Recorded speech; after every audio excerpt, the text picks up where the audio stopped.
यह कहानी एक वेश्या की है। शहर के बीचों बीच एक तंग गली थी जहां रात के अंधेरे में कुछ औरतें खड़ी होती थीं। उन्हीं में से एक थी सविता। लंबी घनी जुल्फें, गहरे काजल से सजी आंखें, लाल रंग की साड़ी और होठों पर हल्की हंसी। वह हर आने जाने वाले को देखती, मगर उसकी नजरें खाली थीं, जैसे किसी की तलाश में हो। उस दिन बारिश हो रही थी, सड़कें सुनसान थीं। बस एक आदमी, शायद कोई साधारण राहगीर, उसकी गली में भटकता हुआ आया।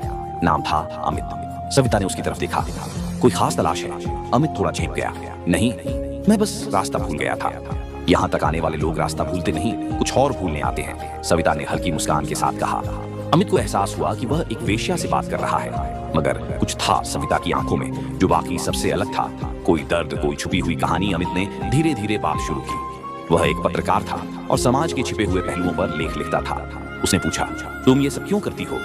सविता हंस पड़ी। तुम्हें क्या लगता है खुशी से कोई इस दुनिया में आता है?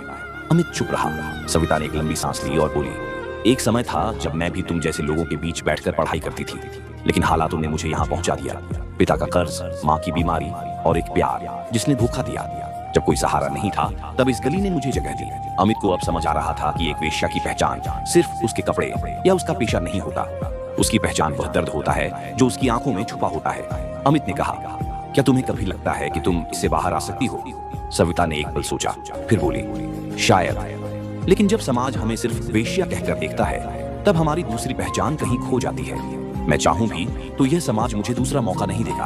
अमित ने वादा किया कि वह उसकी कहानी दुनिया को बताएगा, लेकिन जाते जाते सविता ने सिर्फ इतना कहा, कहानी लिखने से कुछ नहीं बदलेगा।